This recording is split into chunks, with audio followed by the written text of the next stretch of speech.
magnify the Lord with me, and let us exalt his name together. I sought the Lord, and he heard me, and delivered me from all my fears. And they looked to him and were radiant, and their faces were not ashamed. This poor man cried, and the Lord heard him, and delivered him, and saved him out of all of his troubles. The angel of the Lord encamps all around those who fear him, and he delivers them.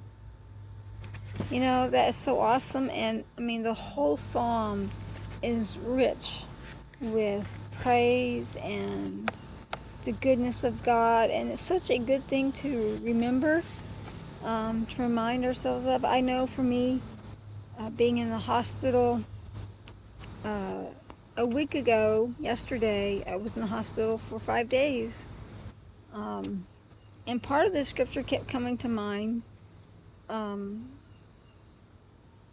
and you know, I was thinking about that, how this for me really needs to be a cornerstone. It has to be one of those altar stones that I place into my heart and simply will not step off of, but that I will stand on God's promise.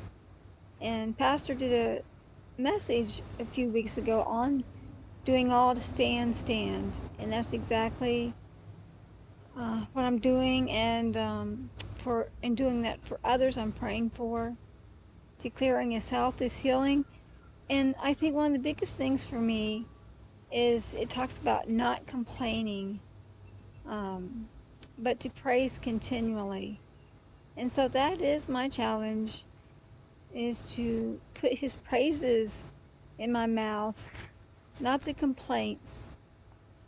And not only that, but when we look to the Lord, our faces become radiant.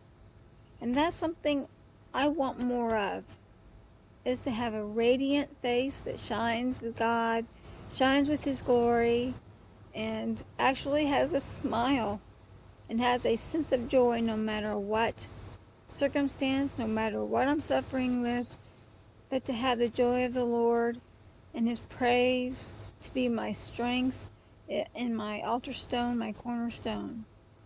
So again, this is from Psalm 34, 1 through, it doesn't have the, I can't see the verse, but it's the first, I guess, verse 1 through 5, I'm assuming.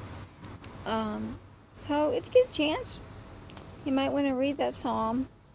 It's very, very rich, very rich.